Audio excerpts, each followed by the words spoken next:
Namaskar, folks. Welcome again in a new video of Loki. I hope you all are fine. So, the topic of our today's lecture is very common and is very easy, I would say, but again very confusing. Uh, Difference between theft, extortion, robbery, and dacoity. All of these are very common words. हम अधिकतर इन शब्दों को सुनते हैं newspaper में, TV news में और अक्सर अपने माहौल में हमारे घर के आसपास। लेकिन आज हम इन शब्दों का जो असल आईपीसी में मीनिंग है वो थोड़ा डिफरेंट रहता है। तो आज हम आईपीसी में इसका लीगली क्या मीनिंग रहता है इन शब्दों का, आज हम उसे पढ़ेंगे। तो let's begin with our video. Okay, और कितने आदमी थे, मैंने इस तरह के कुछ मीम्स भी लगाए हुए हैं। Please these memes are not posted just to laugh, they are very very relevant to our topic. कितने आदमी थे, आदमियों का ही सारा खेल है इस टॉपिक के अंदर। आदमी अगर 5 और 5 से ज़्यादा हो जाते हैं तो डकैती बन जाती है। आदमी अगर इंस्टेंट तुम्हारे को कुछ धमकी दे दे या तुम्हारे को इंस्टेंट डेथ का खतरा दे दे तो रॉबरी बन जाती है। आदमी अगर फ़ोन पे धमकी दे दे तो एक्सटॉर्शन, जिसे हम वसूली भी कहते हैं, वो बन जाती है। आदमी अगर चोरी छुपे आपके पर्स में से या कहीं से कुछ सामान निकाल ले तो आपका थेफ्ट बन जाता है, जो कि आपका सेक्शन 378 में गिवन है। ये तो हो गया बहुत ज़्यादा लेमन भाषा में। अब हम थोड़ा सा देखते हैं बेयर एक्ट क्या कहता है इसके बारे में। ठीक है, सो सबसे पहले तो ये कहाँ पर गिवन है कि क्या है थेफ्ट, क्या है एक्सटॉर्शन, क्या है रॉबरी, क्या है डकैती, कहाँ गिवन है। इंडियन पीनल कोड के अंदर कुछ स्टैटिक पोर्शन है इसका, इसके साथ हम कवर कर लेते हैं। When was the Indian penal code drafted in 1860 by the first law commission, which was chaired by Thomas Babington Macaulay. So who was the chairman of first law commission, Thomas Babington Macaulay. So it has total 23 chapters and 511 sections. Okay. So हमारा पहला topic आ जाता है theft from the world of bare act. ठीक है भाई, हम पूरा का पूरा बेयर एक्ट में से पढ़ेंगे। तो थेफ्ट अगर आप सुनते हैं तो सबसे पहली चीज़ बहुत शॉर्ट में आपके दिमाग में क्या आती है? चोरी। लेकिन हम लॉ पढ़ने वाले बच्चे, हम तो सिर्फ चोरी नहीं बोल सकते ना, हमें तो पता होना चाहिए एक्चुअली थेफ्ट का मतलब क्या क्या होता है और कैसे हम थेफ्ट को डेफिनेशन को बोलते हैं, क्या उसके फीचर्स होते हैं, कब हम पता करें कि ये थेफ्ट ही हुआ है ना। So let's see what is written in bare act about theft. Okay, तो कहता है whoever intending to take dishonestly any movable property out of the possession of any person without that person's consent moves that property in order to such taking is said to commit theft। अब ये जो mark करे हुए words हैं ना, ये वही नहीं मार्क करे हैं, इनका बहुत ज़्यादा मतलब है। यही है फीचर्स, इंपॉर्टेंट फीचर्स थेफ्ट के, जो कि उसे बाकियों से अलग करते हैं। ठीक है, डिसऑनेस्टली पहला पॉइंट है, टेक डिसऑनेस्टली। डिसऑनेस्टली चीज़ को लेने का मतलब क्या है आपको, I think if I am not wrong section 24 में आपको गिवन होगा आईपीसी का, आप देख लेंगे। अगर मैं आपको बताऊं तो डिसऑनेस्टली के बारे में ये लिखा हुआ है कि कोई चीज़ इस तरह ली जाए जिससे जो ले रहा है उसको तो रॉन्गफुल गेन हो रहा है और दूसरे व्यक्ति को रॉन्गफुल लॉस हो रहा है, इतना ही है डिसऑनेस्टली टेकिंग। ठीक है, any movable property, movable property कोई भी विच कैन मूव। ठीक है, ये दे रखा है आपको सेक्शन 22 में। अधिक जानकारी के लिए आप सेक्शन 22 को रेफर करें। उसमें आपको इसके बारे में इसे बता रखा है corporeal property which can be touch and seen, उसे कहते हैं मूवेबल प्रॉपर्टी, और भी कुछ लिखा हुआ है इसके बारे में। ठीक है, out of the possession of any person, possession of any person, possession में होनी चाहिए किसी भी पर्सन की जिसके पास से भी ली जा रही है, विदाउट पर्सन कंसेंट, ऑब्वियस है, very very obvious, without that person consent moves that property in order to such taking is said to commit theft. ठीक है, बहुत इजी डेफिनेशन रही, that property in order to such taking is said to commit theft. ये तो होगी definition. अब हम जाते हैं इसकी कुछ एक्सप्लेनेशन की तरफ। ठीक है, so let's talk about some explanation of theft। so explanation number 1 क्या कहती है? a thing so long as it is attached to earth not being movable property is not the subject of theft but it becomes capable of being the subject of theft as soon as it is severed from earth। बहुत simple line है, कोई भी वस्तु जब तक कि वो पृथ्वी के साथ जुड़ी हुई है तब तक वो सब्जेक्ट ऑफ थेफ्ट नहीं है, जैसे ही पृथ्वी से अलग हो जाती है तो वो सब्जेक्ट ऑफ थेफ्ट बन जाती है।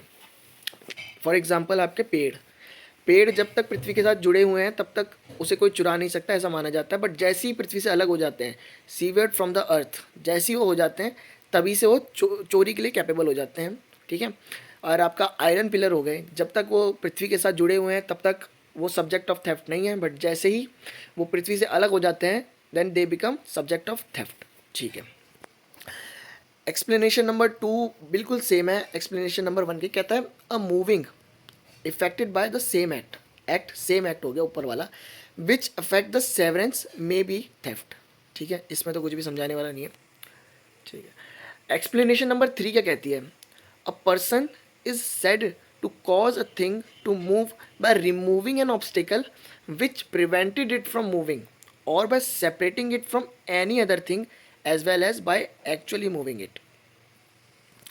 A person to cause a thing to move by removing an obstacle, जैसे कि किसी की बाइक खड़ी हुई है और उसने जो लॉक है उसको पिलर के साथ बांध रखा है।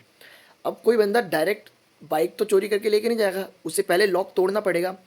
तो जो चोर है उसकी बाइक चोरी करने की जो इंटेंशन है ना, उसके बीच में एक ऑब्स्टिकल आ रहा है लॉक। तो ये एक्सप्लेनेशन यही चीज़ कह रहा है, to move by removing an obstacle which prevented it from moving और separating it from any other thing as well as by actually moving it, ठीक है। सो एक्सप्लेनेशन नंबर 4 कहता है a person who by any means, किसी भी तरह से causes an animal to move, ठीक है, is said to move that animal and to move everything which in consequence of the motion so caused. या तो एनिमल की मूवमेंट या फिर कोई भी चीज़ जो कि उसके साथ कॉन्सिक्वेंस में मूव होती है, मोशन में आती है। एनिमल से कोई चीज़ अगर बंधी होगी तो अगर एनिमल को मूव करेगा कोई किसी भी तरीके से तो वो चीज़ भी तो मूव होगी ना। तो इन consequence of the motion so caused is moved by that animal. ये हो गया इसकी 4th एक्सप्लेनेशन, क्यों ये animal movement consequence of the motion, क्यों इनके सब चीज़ों के बारे में बात की गई है। अभी जैसे ही आप इलस्ट्रेशन पढ़ेंगे ना 2 मिनट में क्लिक करेंगे ये चीज़ें और ऐसे धड़ धड़ होंगे इलस्ट्रेशन, ठीक है। इसलिए एक्सप्लेनेशन बहुत ज़रूरी होती है पढ़ने के लिए। अच्छा, explanation number 5, the consent the consent okay, the consent mentioned in the definition may be expressed or implied and may be given either by the person in possession or by any person having for that person authority either expressed or implied। अच्छा, consent ना 2 तरह का होता है, एक तो express होता है और एक होता है इम्प्लाइड। एक्सप्रेस कंसेंट कौन सा होता है भाई, जिसमें किसी बंदे ने सामने वाले व्यक्ति को खुद बोल रखा हो कि ठीक है यार ले जा ले जा, जैसे ए ने बी को बोला ले जा यार तू मेरी बाइक, ठीक है। और एक है ए और बी हस्बैंड वाइफ है, बी ने कहा कि ले जा मेरी बाइक और ए ले गई, ठीक है। ए ले गई क्योंकि उसे, या ए ने नहीं बोला, बी में है इम्प्लाइड कंसेंट क्या होता है, ए ने नहीं बोल रखा बट हाँ उसे पता है ये ले जाऊंगी तो कोई दिक्कत की बात नहीं क्योंकि मेरे पास भी अथॉरिटी है उतनी, मेरे पास उसके सामान की पूरी अथॉरिटी है। तो 2 तरह का होता है। अब इम्प्लाइड कंसेंट का मैं आपको एक और एग्जांपल दूं, बहुत ही कॉमन एग्जांपल है, जो ऑक्शंस में नहीं होते, जो ऑर्डर कह रहा हूँ सॉरी, जो ऑक्शंस में बैठकर वो करते हैं कि हाँ ये डील डिक्लेयर हो चुकी है और ये डील इनके पास जा चुकी है, तो जैसे अपना हैमर वो रखते हैं और डील के क्लोज हो जाती है वाली। तो वही चीज़ है, इम्प्लाइड उस तरह की होती है और एक्सप्रेस कंसेंट होता है डायरेक्ट बोल के, ठीक है। इधर इम्प्लाइड और एक्सप्रेस्ड और by any person having for that purpose authority इधर एक्सप्रेस और इम्प्लाइड, ठीक है। अब एक बार इलस्ट्रेशन देखते हैं, बहुत जल्दी होंगे, दड़ दड़ होंगे, ठीक है। A cut down a tree on जेड्स ground with the intention of dishonestly taking the tree out of Z's possession without Z's consent. Here, as soon as A has severed the tree in order to such taking, he has committed theft. फिर से आ गए dishonestly. यहाँ पर dishonesty आपको मिल जाएगा section number 24 में I think या फिर 26 में। इसकी डेफिनेशन क्या होता है, किसी व्यक्ति को रॉन्गफुल गेन हो रहा हो दूसरे व्यक्ति के रॉन्गफुल लॉस पर, ठीक है, क्लियर है। Taking the tree out of Z possession without Z consent, without Z consent, अगर कंसेंट होता तो थेफ्ट के उसमें आते ही नहीं, तो without Z consent. Here as soon as A has severed the tree, as soon as A has severed the tree in order to such taking he has committed theft, ठीक है। क्वेश्चन ना आपको डायरेक्ट इलस्ट्रेशन दे देगा। इस तरह के question CLAT में भी आए हुए हैं और ड्यू एलएलबी के पेपर में भी आए हुए हैं कि पूछेगा कब चोरी हुई है, एग्जैक्ट सिचुएशन में कब ए बी सी डी करके देगा, फिर एक बीच में पॉइंट होगा जिसमें लिखा होगा at the time when he severed the tree या फिर at the time he entered his lawn, ठीक है। इस तरह के एग्जाम वो देगा आपको ऑप्शंस, तो आपको पता होना चाहिए as soon as he has severed the tree in order to such taking he has committed theft, okay. Second, A put a bait for dog in his pocket, bait is like a chain या फिर कुत्तों को बांधने वाली जो होती है, अरे जो भी होती है, ठीक है। And thus induces that's dog to follow it, here A's intention be dishonestly to take the dog. भैया डिसऑनेस्ट इंटेंशन बहुत ज़रूरी है। और ये आ गया ना डॉग का मूवमेंट, एनिमल मूवमेंट से क्वेश्चन आने लग गए, क्वेश्चन कह रहा इलस्ट्रेशन निकल गया, ठीक है। Take out of Z possession without Z consent, without consent dishonestly, ठीक है। A has committed theft as soon as Z dog has begun to follow A, as soon as Z dog has begun to follow A, important चीज़ है। A meets a bullock carrying a box of treasure, he drives the bullock in certain direction in order that he may dishonestly take the treasure as soon as the bullock begins to move. A has committed theft of the treasure. अभी हमने ये चीज़ पढ़ी थी यहाँ पर। Explanation number 4, ठीक है। In consequence of motion so caused, ठीक है, is said to move that animal and to move everything which in consequence of the motion so caused, ठीक है। वही से वही वाला इलस्ट्रेशन है, उसी से रिलेटेड मैंने कहा था ना एक बार ये पढ़ लो एक्सप्लेनेशन, इलस्ट्रेशन धड़ धड़ होगी। तो A meets a bullock carrying a box of treasure. He drives bullock in certain direction in order that he may dishonestly take the treasure. So he has committed theft as soon as bullock begins to move. ठीक है। A being Z servant and entrusted by Z. Entrusted क्या होता है? चलो पहले पूरा पढ़ते हैं। By Z with care of Z's plate dishonestly runs away with the plate without Z consent. A has committed theft. ये मैं आपको दो पढ़ लेता हूँ, फिर आपको दोनों समझाऊंगा। A ने अपने सर्वेंट को, जेड का सर्वेंट है a being Z servant, Z ने अपने सर्वेंट को प्लेट दी, कुछ प्लेट होगी अच्छी, ठीक है, दी, और डिसऑनेस्टली लेके भाग गया, बेच दी, चुरा लिया, ठीक है। He has committed theft. Z going on a journey entrusts his plate to A the keeper of a warehouse till Z shall return. A carries the plate to a goldsmith and sells it. Here the plate was not in Z's possession.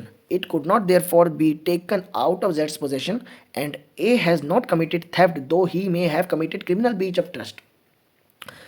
ऐसा क्यों यार? ऊपर भी उसने plate दी, उसने लेके भाग गया, यहाँ पर भी उसने प्लेट दी, वो भी लेके भाग गया, उसने भी बेच दी, उसने भी बेची दी होगी, ठीक है, और उसने भी उसके पोजीशन में से ली, उसने भी उसके पोजीशन में से ली, बट यहाँ पर उसने उसको ये बस, बट हाँ बस, लेकिन डी जो है, डी वाला जो इलस्ट्रेशन है, इसके अंदर इनका एक रिलेशन था। कौन सा वाला? Master servant relation. टॉट में पढ़ा होगा या फिर नहीं भी पढ़ा होगा तो पढ़ेंगे, मास्टर और सर्वेंट का रिलेशन था यहाँ इनका।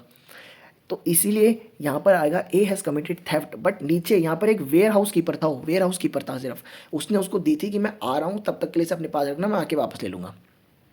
लेकिन उस बंदे को उसे देख के लालच आया, वो चला गया गोल्ड स्मिथ के पास, बेची, पैसे कमाए, वहाँ पर उसने क्रिमिनल ब्रीच ऑफ ट्रस्ट किया, उसने थेफ्ट में नहीं आएगा वो, ठीक है।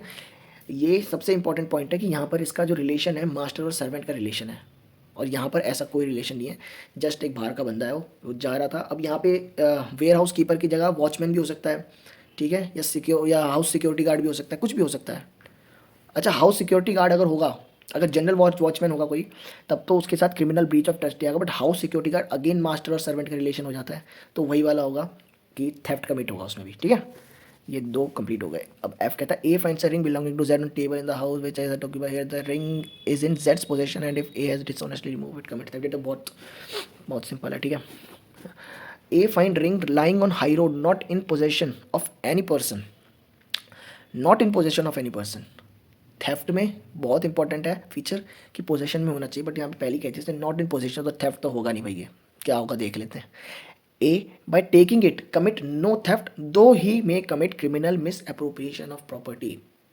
यार criminal misappropriation of property है, और क्या कहते हैं, क्रिमिनल ब्रीच ऑफ ट्रस्ट है, इन सबको ना, इन सब के लिए एक आईपीसी में अलग से सेक्शंस हैं, ठीक है।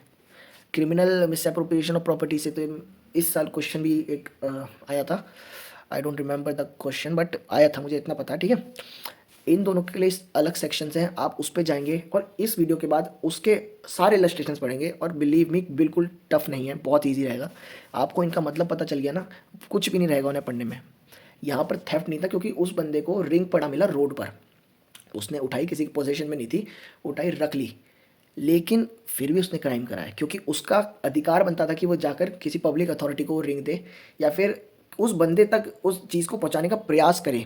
प्रयास भी मतलब उतना होना चाहिए जितना कि ज़रूरी है, ठीक है। ऐसा नहीं है कि 10 रुपये का लेस का पैकेट मिल जाए और वो बंदा पूरा इंडिया घूम रहा है उसके लिए, वो नहीं, जितना ज़रूरी प्रयास है उतना करे, ये बोलता है हमारा मिस अप्रोप्रिएशन ऑफ प्रॉपर्टी का कानून। ये तो हो गई कुछ बाहर की बातें, ठीक है। तो he has not committed theft though he may commit criminal misappropriation of property. So H, okay, so A sees a ring belonging to Z lying on a table. In Z's house, not venturing to misappropriate the ring immediately for fear of search and detection, A hides the ring in place where it is highly improbable that it will ever found by Z with intention to taking the ring from the hiding place and selling it when the loss is forgotten. Here A at the time of first moving the ring commit theft. Simple सी चीज़ है. Dishonest intention थी, बिल्कुल थी ना. बुरी नज़र थी ना रिंग पे, थी ना. ओके. और क्या चीज़ थी उसके कंट्रोल में थी वो, मतलब कंट्रोल में यूज़ कर रहा हूँ मैं वर्ड, क्या था यार इसके लिए एग्जैक्ट वर्ड, उसके पोजेशन में, सॉरी, उसके पोजेशन में थी अंगूठी, बिल्कुल जी उसके घर पे थी, उसके घर पे थी, इसने छुपाई थी, बाद में चुराएगा. उसने ऐसी जगह छुपा दी ना कि अभी तो वो बंदा अगर चेक करेगा तो अभी तो मेरे पास नहीं मिलेगी, लेकिन ऐसी जगह थी बाद में आके वहाँ से ले लेगा और बेच के कमा लेगा पैसे. थेफ्ट के सारे इसमें फीचर आ रहे हैं, तो बस इसका मतलब थेफ्ट है. आई. A delivers his watch to Z, a jeweler to be regulated. Z carries it to his shop. A not owing to the jeweler any debt, but any debt for which the jeweler might lawfully detain the watch as a security, enters the shop, openly takes his watch by force out of Z's hand, carries it away. Here A, though he may have committed criminal trespass and assault, but has not committed theft, in as much as he did not was he did was not done dishonestly. ए गया, ए ने अपनी अंगूठी दे रखी थी, अपनी घड़ी दे रखी थी एक ज्वेलर को. पहले ना ऐसी घड़ियाँ आती थी, मैंने भी नहीं देखी, जो कि रेगुलेट करानी पड़ती होंगी, ठीक है. तो उसने दे रखी थी, तो पैसा वैसे दे रखा था उसने, ऐसा इसमें बोला है, not owing any debt for the jeweller might for any debt, इसमें बोल रहा था not owing any debt for which the jeweller might lawfully detain the watch as security. ठीक है. तो किसी तरह का उस पर डेट नहीं था जिससे कि ज्वेलर उसकी घड़ी को अपने पास सिक्योरिटी के रूप में रख सकता है. दुकान में घुसता है और उससे हाथ से छीन लेता है अपनी घड़ी और आ जाता है घर. तो क्या यहाँ पर थेफ्ट किया उसने? जी नहीं. क्यों? क्योंकि सबसे पहली चीज़ तो उसकी डिसऑनेस्ट इंटेंशन नहीं थी यहाँ पर. उसकी अपना सामान था, अपनी घड़ी थी, ठीक है. और उसका उस पर कोई बकाया राशि भी नहीं रह रही थी, कोई डेट भी नहीं रह रहा था जो कि उसे पे करना है उसे. तो इसमें इसे थेफ्ट के अंदर तो नहीं डाल सकते. तो इसके अंदर इसमें क्या कमिट किया है? क्रिमिनल ट्रेसपास और असॉल्ट. अब इसके दूसरे एग्जांपल में देख लेंगे जे में. इफ़ ए ओज money for repairing the watch and if Z retained the watch lawfully as security for the debt and takes the watch out of Z's possession with the intention of depriving Z's property as a security for his debt, he commits theft. अब यहाँ पर he owes money, ठीक है. यहाँ पर he owes money to Z for repairing the watch. ऊपर वाले में नहीं था ऐसा, ऊपर वाले में उसने पहले पे कर रखा हुआ जो कर रखा हुआ यहाँ पर. लेकिन अगर यहाँ पर वो आता है और इस तरीके से, क्योंकि इस समय जो घड़ी है वो जेड के पोजेशन में है, क्योंकि जेड को पैसे देने हैं अभी ए ने, ठीक है. अब जब तक उसने पैसे नहीं दिए तब तक वो जेड का सामान है, क्योंकि उसने ठीक करने के लिए दिया है, सर्विस के लिए दिया है, तो पैसे देगा तभी तो उसको वापस मिलेगा ना. तब तक वो जेड का सामान है. वो आया, उसने डिसऑनेस्ट इंटेंशन से उसने उसके हाथ से छीनी और आ गया. क्यों डिसऑनेस्ट इंटेंशन क्यों थी? पैसे बचाना चाहता था, रॉन्गफुली लॉस देना चाहता था उसको और अपने आप को रॉन्गफुल गेन. डिसऑनेस्ट इंटेंशन थी, ठीक है. तो इसलिए ये आएगा थेफ्ट के अंदर. अब के में again if A having pawned his watch to Z takes it out of Z's possession without Z consent, not having paid what he borrowed on the watch, he commit theft, though the watch is his own property and in as much as he takes it dishonesty. ठीक है. L क्या कहता है? A takes an article belonging to Z out of Z possession without Z consent with the intention of keeping it until he obtains money from Z as a reward for its restoration. Here A takes dishonestly. A therefore committed theft. Simple है. M.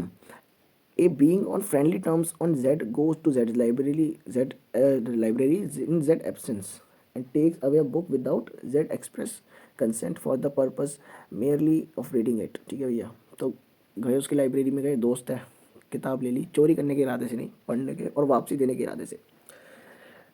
Here it is probable that A may have conceived that he had Z's implied consent to use Z's book. If this was A's impression, then A has not committed theft. भाई अगर dishonesty का ही तो खेल है, अगर ए का impression ही साफ सुथरा है कि भैया मेरे को तो किताब लेनी है, पढ़नी है और वापस देनी है, तो फिर ये थेफ्ट तो है नहीं, ठीक है ना. अब एन में क्या कहता है? ए आस्क चैरिटी फ्रॉम जेड्स wife. she gives she gives A money, food and clothes which A knows to belong to Z, her husband. ठीक है भाई. Here it is probable that A may conceive that Z's wife authorized to give away arms. If this was A's impression, A was not committed theft. A has not committed theft. क्या मतलब हुआ? A था बेचारा, एक पैसे लेता था, charity लेता था, गरीब आदमी होगा. गया घर पे, भाभी जी कपड़े वपड़े कुछ दे दो, है तो दे दिए उसने. अब ए को पता है कि ये जो कपड़े दे रही है ना, अथॉरिटी है इनके पास देने की. ए को पता है, इंटेंशन अच्छे हैं, डिसऑनेस्ट इंटेंशन नहीं है. मुझे पता है ये अपने हस्बैंड के कपड़े दे सकती है, जेड के कपड़े दे सकती है मुझे. अगर ऐसा उसका इंटेंशन है, सारा खेल इंटेंशन का चल रहा है. डिसऑनेस्ट इंटेंशन होता तो अभी तक पकड़ा जाता थेफ्ट में. लेकिन यहाँ पर है कि उसका इंप्रेशन ऐसा है कि उसे पता है कि इसके पास अथॉरिटी है, ये उसके कपड़े दे सकती है, उसका सामान दे सकती है, उसका खाना, कपड़े और उसके इससे रिलेटेड आइटम दे सकती है, चैरिटी के लिए डोनेट कर सकती है. If this was A's impression, A has not committed any kind of theft. Any kind of नहीं, एनी थेफ्ट. ठीक है. वो कहता है ए इज पैरामर ऑफ जेड्स वाइफ. पैरामर होता है आशिक. A is paramour of Z's wife. She gives a valuable property which A knows belong to her husband. अब यहाँ पर भैया आशिक है. ए आशिक है जेड की बीवी का, और उसे पता है जो मुझे आइटम दे रही है ना, जेड की चेन दे रही है, जेड की घड़ी दे रही है. अब बंदे को पता है कि जेड की दे रही है और जेड से बिना पूछे दे रही है, जो कि जेड को पसंद नहीं आएगा. ठीक है. अब यहाँ पर वो फिर भी ले रहा है. अब यहाँ पर उसका इंप्रेशन अच्छा थोड़ी है. ठीक है भाई, यहाँ इंप्रेशन अच्छा नहीं है ना लेने का, डिसऑनेस्ट आ गया.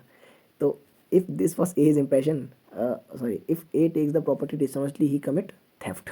ठीक है भाई. And to be such property as she has not authority from Z to give.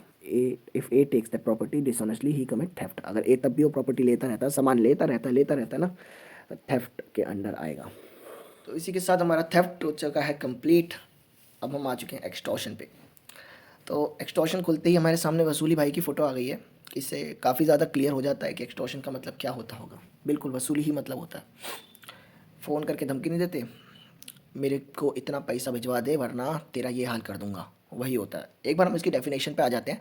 क्या कहती है इसकी बेयर एक्ट में जो डेफिनेशन है, whoever intentionally put any person in fear of any injury to that person और to any other and thereby dishonestly induces the person so put in fear to deliver to any person any property और valuable security और anything signed और sealed, okay, which may be converted into valuable security commits extortion. बहुत simple है. कुछ इसके main features हैं, इनकी तरफ एक बार दोबारा देख लेंगे. Intentionally put a person in fear. ठीक है, इंटेंशनली होना चाहिए जो काम कर रहे हैं, ऐसे नहीं अनइंटेंशनली नहीं, इंटेंशनली. बंदे को धमकी देने वाले की पूरी इंटेंशन होनी चाहिए धमकी देने की फ़ोन करके. और in fear of any injury to that person और टू एनी अदर, या तो उस बंदे को डायरेक्ट धमकी दे रहे हो या उससे रिलेटेड कोई बंदा हो, उससे उसकी धमकी दे रहे हो उस बंदे को. ठीक है, उससे रिलेटेड कोई चीज़ हो उसकी धमकी दे रहे हो, कुछ भी हो. And thereby dishonestly induces the person. Dishonesty यहाँ पे भी होनी चाहिए, बहुत इंपॉर्टेंट है. क्रिमिनल में, क्रिमिनल लॉ के अंदर डिसऑनेस्ट इंटेंशन बहुत ज़रूरी होती है. जो मेंस रिया कहते हैं ना, गिल्टी माइंड और गिल्टी इंटेंशन दोनों होनी चाहिए. गिल्टी एक्ट और गिल्टी माइंड दोनों होनी चाहिए. So put in fear to deliver to any person, any property or any valuable security or anything signed or sealed which may be converted into valuable security commits extortion. ये तो हो गई bare act की language हमारी. अब हम देख लेते हैं डेफिनेशन. अब देख लेते हैं क्या कहती हैं इसके अंदर इलस्ट्रेशंस. तो पहली इलस्ट्रेशंस है A threatens to put a defamatory label concerning Z unless Z gives him money. He thus induces Z to give him money. A has committed extortion. क्या कहता है? A threatened to publish defamatory label. Defamatory label, defamation क्या होता है ना, मानहानि. किसी के खिलाफ कुछ इस तरह की चीज़ बोल देना जिससे उसका कैरेक्टर डाउन हो जाए. जो कि फेमस पर्सन होगा ना, उनको अपनी कैरेक्टर की बहुत पड़ी रहती है कि भाई मेरा ऐसा कैरेक्टर है बाहर, अगर इसके बारे में कोई कुछ लिख देगा तो उनकी वही सब कुछ होता है यार, असली दौलत हर बंदे की वैसे. ठीक है, तो डेफेमेटरी लेबल मतलब होता है कि आपका इन रिटर्न में, जैसे कि आपके मैगजीन में आपके बारे में कुछ गलत लिख दिया किसी ने, रिटर्न में है ना, जो भी डेफेमेशन, वो डेफेमेशन लेबल वाली होगी. Label concerning Z unless Z gives him money. अच्छा, दूसरी होती है स्लैंडर, जो कि स्पोकन वर्ड्स में होती है. एक होता है इनेंडो होती है जो कि डबल मीनिंग बात होती है, जो कि मतलब कहना कुछ और चाह रहे हैं और कह कुछ और रहे हैं और निशाना तुम पे साध रहे हैं, है ना. तो he does induces Z to give him money, thus he has committed extortion. ठीक है, ये हो गया सिंपल। दूसरा, A threatens Z that he will keep जेड्स child in wrong confinement unless Z sign and deliver to A a promissory note binding Z to pay certain monies to A. Z signs and deliver the note, A has committed extortion. अब यहाँ पर जो threaten है वो किस चीज़ से related है? Will keep जेड्स चाइल्ड इन रॉन्गफुल कन्फाइनमेंट। रॉन्गफुल कन्फाइनमेंट का मतलब होता है उसे बंदी बना के रख लेना किसी जगह पर, ठीक है ना, किसी जगह पर, किसी कमरे में, किसी किसी सरकमफ्रेंस वाली जगह पर जो चारों तरफ से बंद हो, इस तरह की जगह पर बंद कर ले। वरना अगर किसी का जैसे यहाँ पे रॉन्गफुल रिस्ट्रेंट होता तो उसका मतलब होता है किसी को आगे बढ़ने से रोक दिया सिर्फ तुमने। रॉन्गफुल कन्फाइनमेंट जहाँ पर आ गया वहाँ पर पूरी बाउंड्री से रिलेटेड बात होती है, यानी कि किसी रूम में रखा है तो उसने धमकी दी कि मैं तेरे बच्चे को किडनैप कर लूँगा और कमरे में बंद कर दूंगा, रॉन्गफुल कन्फाइनमेंट कर दूंगा अनटिल एंड अनलेस तू एक प्रोमिसरी नोट साइन कर मेरे नाम से। तो उसने ऐसा करा तो ए हैज़ कमिटेड एक्सटॉर्शन, ए ने उसे धमकी दी इसलिए ए हैज़ कमिटेड एक्सटॉर्शन। तीसरा है, A threatens to send clubman to plug up जेड्स field unless Z will sign and deliver to B a bond binding Z under a penalty to deliver certain produce to B and thereby induces Z to sign and deliver the bond, A had committed extortion. यहाँ पर भी है, यहाँ पर धमकी दे रहा है to send clubman to plug जेड्स फील्ड, यहाँ पर उसने धमकी दे दी फिर और जेड से काम कराया है ए ने, तो A has committed extortion. D कहता है A by put Z in fear of grievous hurt. Wrongful confinement की भी अगर आपको डेफिनेशन देखनी है तो मेरे को इसका सेक्शन याद नहीं है, बट आप आईपीसी सर्च करें रॉन्गफुल कन्फाइनमेंट आईपीसी, आपको इसकी एग्जैक्ट डेफिनेशन पता चल जाएगी। उसी के नीचे रॉन्गफुल रेस्ट्रेंट की भी डेफिनेशन है, उसे ही पढ़ लेंगे, ठीक है। By put Z in fear of grievous hurt क्या होता है? दो तरीके के हर्ट होते हैं, एक तो हर्ट होता है नॉर्मल, एक ग्रीवियस हर्ट, जिसके 8 तरीके से बता रखें कि कब कब ग्रीवियस हर्ट होता है। इसको भी आप जब ग्रीवियस हर्ट वाला सेक्शन आईपीसी का पढ़ेंगे तो आपको पता लगेगा। बहरहाल, by putting Z in fear of grievous hurt dishonestly induces Z to sign or affix his seal to a blank paper and deliver it to A. Z sign and deliver to A. Here, as the paper so signed may be converted into a valuable security, A has committed extortion. यहाँ पर paper जो sign कराया गया ना, that may be converted into valuable security, definition में लिखा था ना, तो उससे रिलेटेड यहाँ पे इलस्ट्रेशन डाल रखी है। तो ए हैज़ कमिटेड एक्सटॉर्शन। अब हमारा आ जाता है रॉबरी, ठीक है भाई। एक्सटॉर्शन में हमने क्या बोला था, एक वर्ड बोला था एक्सटॉर्शन की डेफिनेशन बताते वक्त, फ्यूचर, जो फ्यूचर थ्रेट होता है, एक फ्यूचर थ्रेट। रॉबरी में इंस्टेंट थ्रेट होता है, ठीक है। यहाँ पर इससे रिलेटेड पिक्चर लगा रखी है, गन दिखा के पैसा ले रहा है। रॉबरी वो नहीं होता कि डाकू आ रहे हैं, मूवीज़ में दिखाते हैं ना रॉबरी, है ना, वो नहीं होता।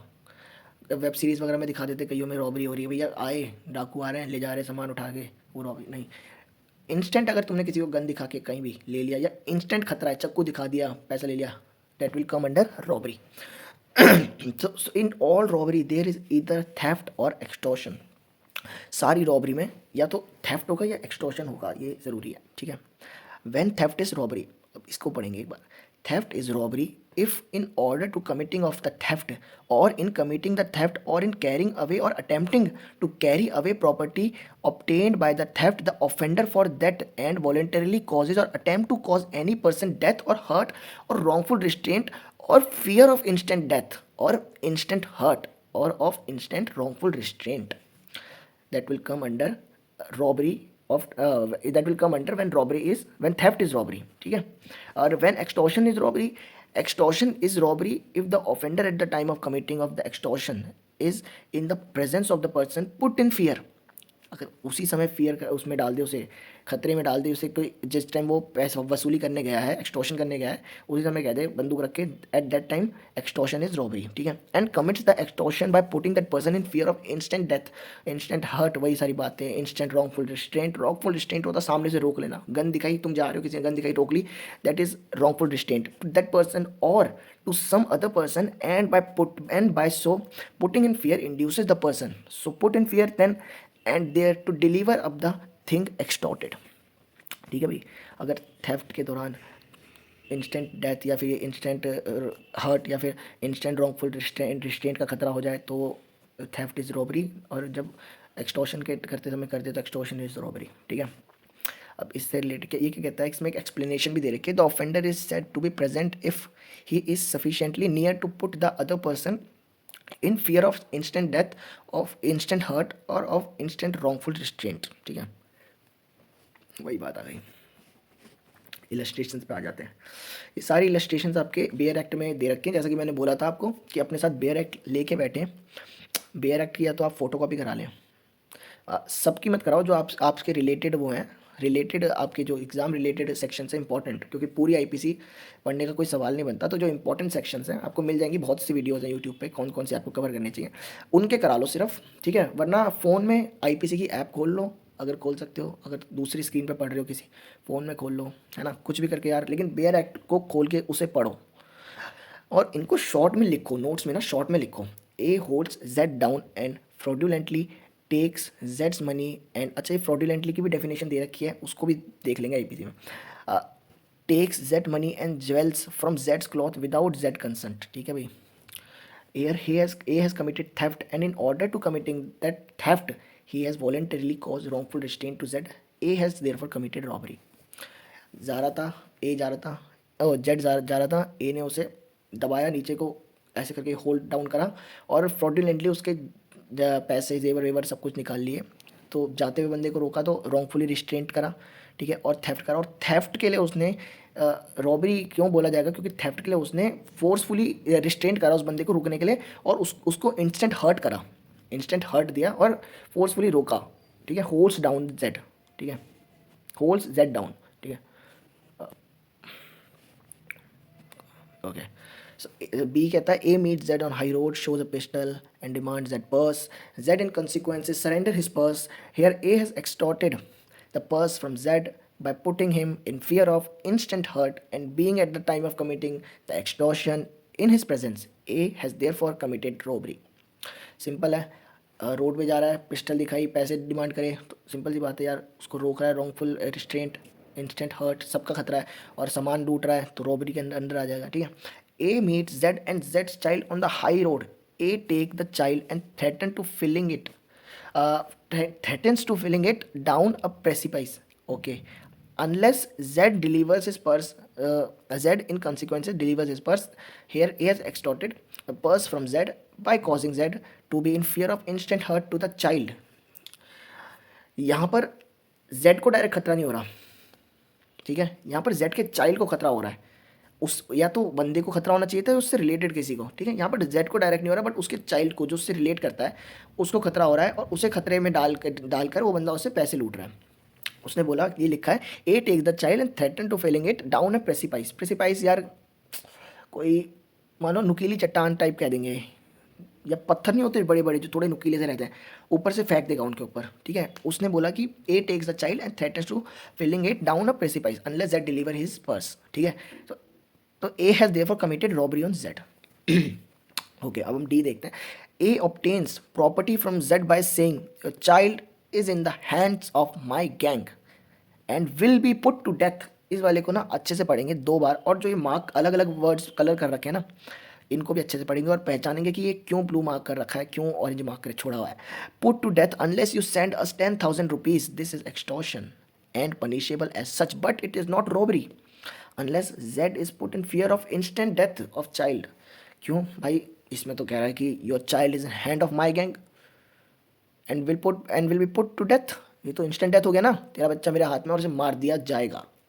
समझे, मार दिया जाएगा, will be put to death। अगर यहाँ बोलता ना कि तुम्हारा बच्चा हमारे हाथ में और उसे मार रहे हैं, पैसा लाना है तो ले आओ वरना मार देंगे। ठीक है, लेकिन उसने बोला है will be put to death unless you send us 10,000 rupees. तो ये जो विल भी आ गया ना, इसने इसको एक्सटॉर्शन बना दिया, ऐसा ये इलस्ट्रेशन का कहना है।